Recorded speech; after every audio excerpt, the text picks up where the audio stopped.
Bernanke has in secret spent hundreds of billions of dollars bailing out one group and not bailing out another group. I don't see anybody in the news media demanding the kind of transparency at the Fed that you would demand of every other aspect of the federal government. And I think it is corrupt and it is wrong for one man to have that kind of secret power. So, Congressman Paul, where do you come down on this?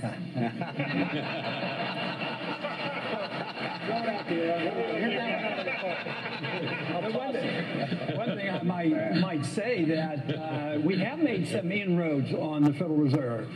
We passed a bill last year. We got a partial, audit of the Fed, and we learned a whole lot. They were dealing in $15 trillion. $5 trillion went overseas to bail out foreign banks. But you know what? Congress did a lot. I've worked on it for a good many years, but Bloomberg helped and Fox helped. They had court cases, Freedom of Information Act, and there are some even at this table who didn't think auditing the Fed was such a good idea, that we could call up the Fed and ask them, and they would tell us what they're doing. I've been calling them up for 30 years, and they never tell me. But we're getting to the bottom of it. But if you want to understand why we have a problem, you have to understand the Fed, because the cause comes from the business cycle. We shouldn't be asking what to do exactly with the recession. Obviously, we have to deal with that, but you can't solve, you can't cure the disease if you don't know the cause of it.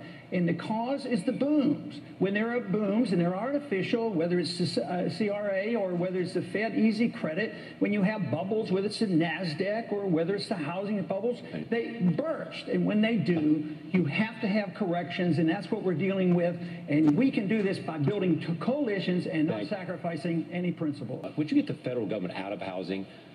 Yes. Absolutely. I mean, there's no need to. Look at no Freddie Mac, no Fannie Mae, nothing.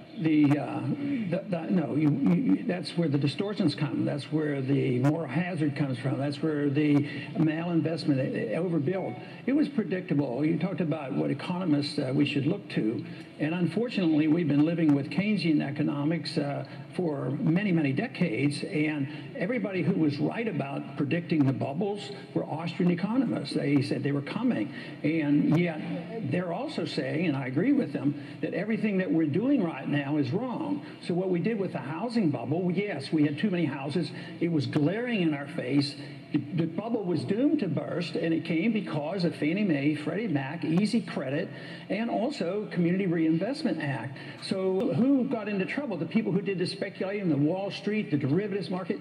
They got the bailout. They got privileges. So what happened to the middle class? They lost their jobs. They lost their houses.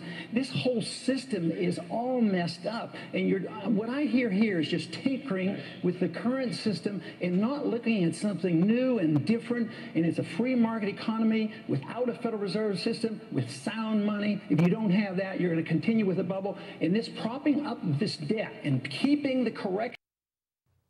Well, that was my favorite presidential candidate, if you haven't figured it out yet, Dr. Ron Paul, MD, and the guy that's delivered thousands of babies, lots and lots of babies. He's pro-life. He's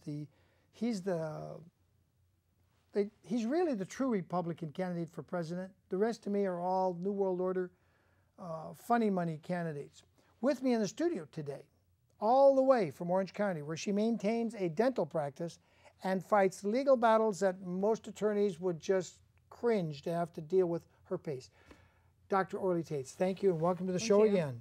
Thank you for inviting me. It's wonderful. You are running for now U.S. Senate. United States Senate. Have you filed the papers yet? Well, it's not not time yet. It's not time yet.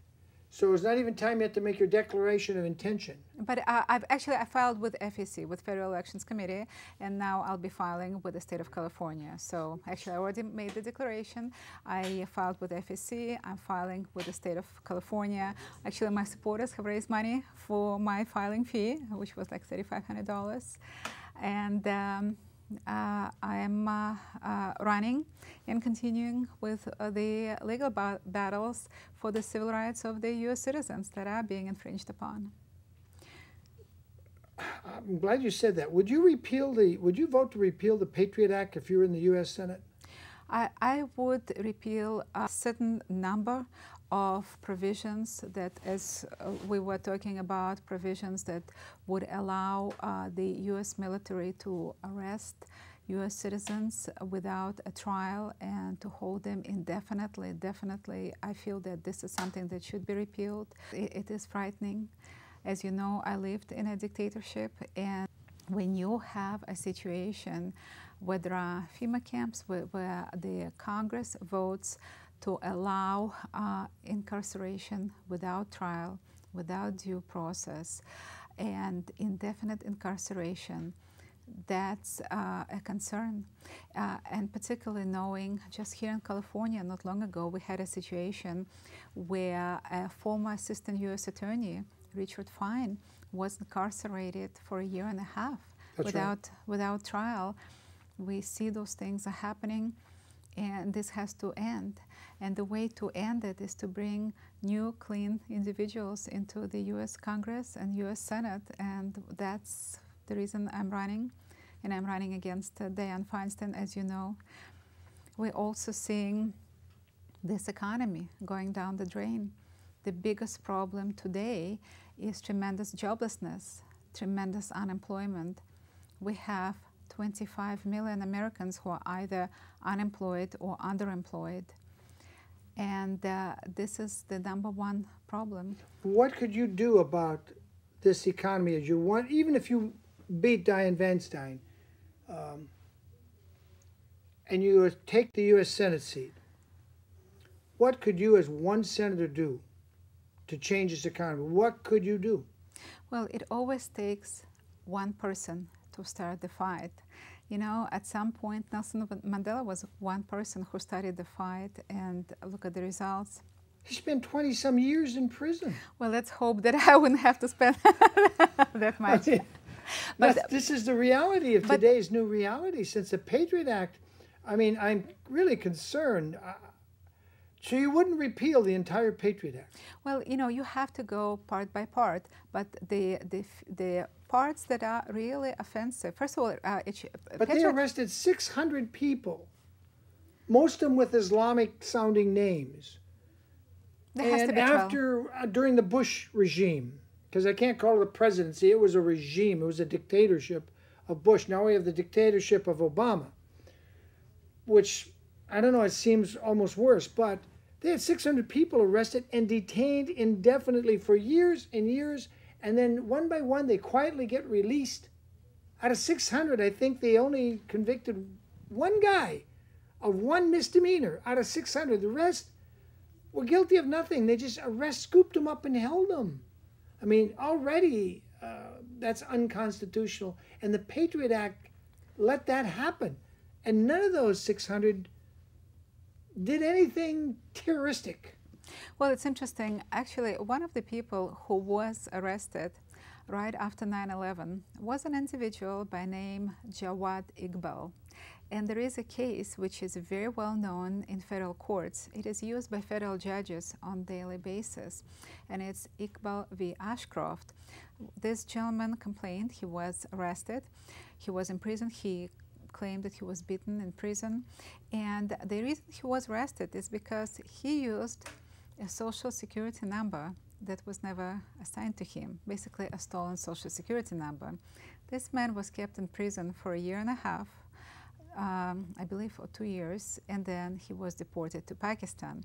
And as you know, through my legal work, I have found out that Barack Obama is using a Connecticut social security number, and I have the documents here that was never assigned to him. Those are... I think if we can get the center camera on that document, you can do a close-up. Can we do the close-up on this document? Those are Obama's tax returns. And a computer, I did get reports from 3 licensed investigators. One of them is Neil Sankey, who was an elite officer with Scotland Yard working with anti-communist proliferation and anti-organized crime in Scotland Yard. Another Susan Daniels, and I have here an affidavit from Susan Daniels, and a former senior deportation officer with the Department of Homeland Security, John Sampson. I got reports from them showing that in national databases, it shows that there are several social security numbers that are associated with the name of Barack Obama. And what was interesting, that none of them was issued in the state of Hawaii. And as you know, in the social security number, the first 3 digits signify the state. So here, for example, this is Obama's tax return. And what he did, when he posted it originally on the internet, he did not flatten the PDF file. So we could see all the layers, and we can see the number 042684425. Oh my. And it says legal residence Illinois, but what state issues that kind of a social security number? 042 was assigned to the state of Connecticut. And it's interesting, in the wake of my investigation and lawsuits recently, they changed the laws. Starting from this year, they will assign social security numbers randomly. But at a time, they were assigned state by state. And each state got the first 3 digits were assigned to specific state. 042 is the state of Connecticut.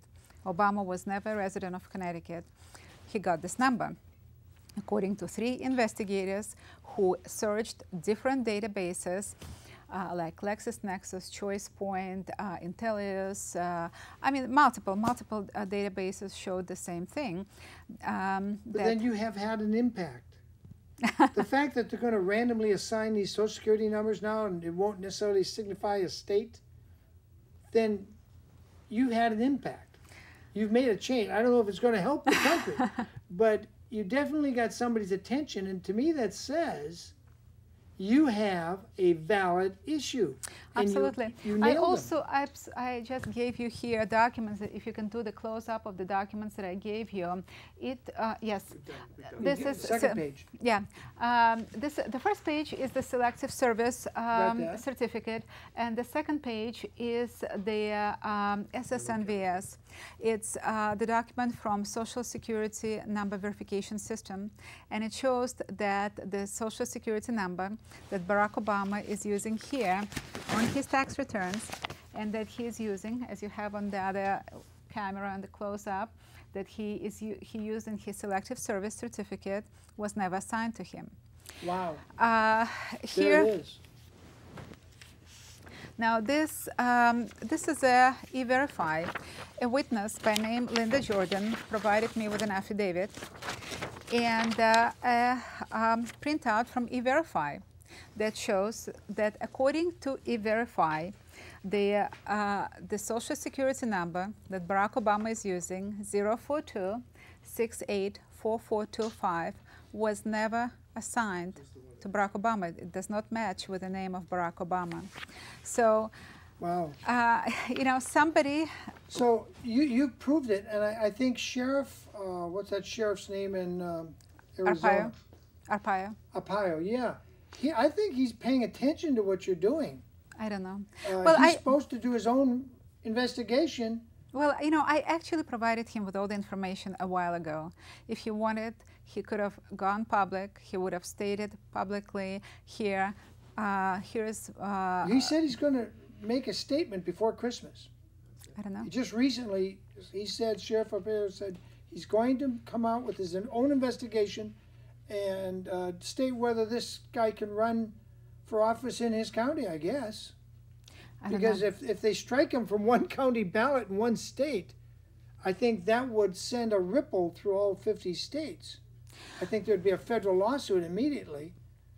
His team would say, no, you got to put him on. We can ignore the sheriff. I'm not sure what is he waiting for, but I've been providing him with all this information for quite some time, and so did others. I mean, he's been getting all this information for 3 years now, so I'm not sure what is he waiting for. I've heard rumors that he will come up with his results now, that he's going to do it in February, but he could have done it a long time ago. As I said, for 3 years, I've been forwarding this information to him and everywhere else. Didn't Arizona pass a law saying now that each presidential candidate has to prove his... No. Didn't that law pass? No. I know they were trying to. Well, it passed both houses of the Assembly and Senate, and their corrupt governor, Jane Brewer, vetoed it.